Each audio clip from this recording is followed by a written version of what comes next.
आज 5 number chapter के बारे में 5 chapter number 5 emotion and mode.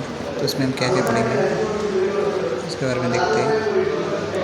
तो इसमें definitive between emotion and mode, उसके बाद identity the source of emotion mode, show the impact emotion level has on player, describe affective event theory and describe emotional intelligence, identity, strategies for emotion regulation, apply concept about emotion and mood to specific occasion.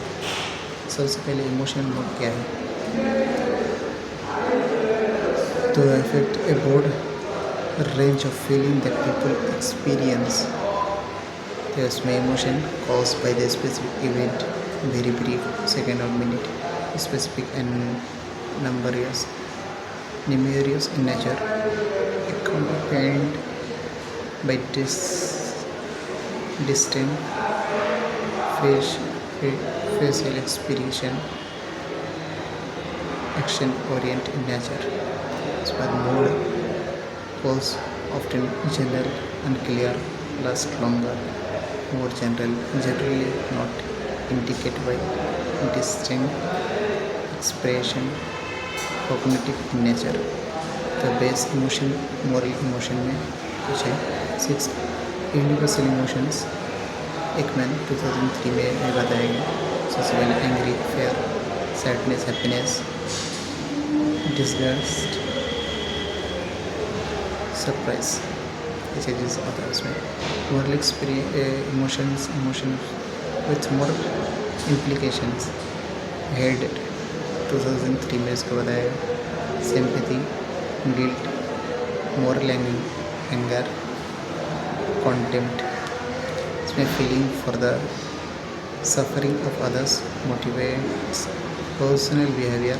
Guilt में about और one immoral behavior, promote apology and evade amends. Moral anger में about injustice done to others, more likely to conflict the cause, and last for those who behave unethically based on group out group norm. इसके बाद source of emotion में इसमें कुछ आता है। सबसे पहला पर्सनैलिटी, उसके बाद time and day of week, उसके बाद weather, stress, social activities, sleep, exercise, age and gender, ऐसे उसमें क्या होता है, सोर्स में आता है इमोशन का। और इमोशनल लेवल में अगर देखा जाए तो felt emotions, displayed emotions, emotional dissonance, ये सब चीज़ उसमें पाया जाता है। First an individual actual emotions, second emotional and organisation expect and consider appropriate for the job, and last the gap between felt and displayed emotions को कहते हैं। उसके बाद अफेक्टिव इवेंट थ्योरी, उसमें कुछ चीज़ आता है। तो सबसे पहले वेस एंड क्रोक्वा नाजुनो दिया था 1996 में।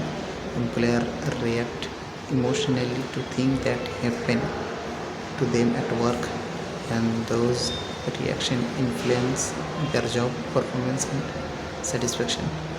तो कुछ आता है उसमें work environment, work event, emotional reaction, personal disappointed disposition. सबसे पहले जो है job design, management style, organisation culture. उसके बाद जो आता है वो daily hassles, uplifts, interpersonal incidents. उसके बाद जाता है एंगर, जॉय, फ्रस्ट्रेशन, प्रेड। उसके बाद है personality trades, mode, tendencies, affect, intensity. उसके बाद आउटकम जो है job satisfaction, job performance, behaviour, attitude, affect, drive decision. उसके बाद आता है इमोशनल इंटेलिजेंस, उसमें कुछ आता है कॉन्शियसनेस, उसके बाद कॉग्निटिव एबिलिटी, इमोशन स्टेबिलिटी।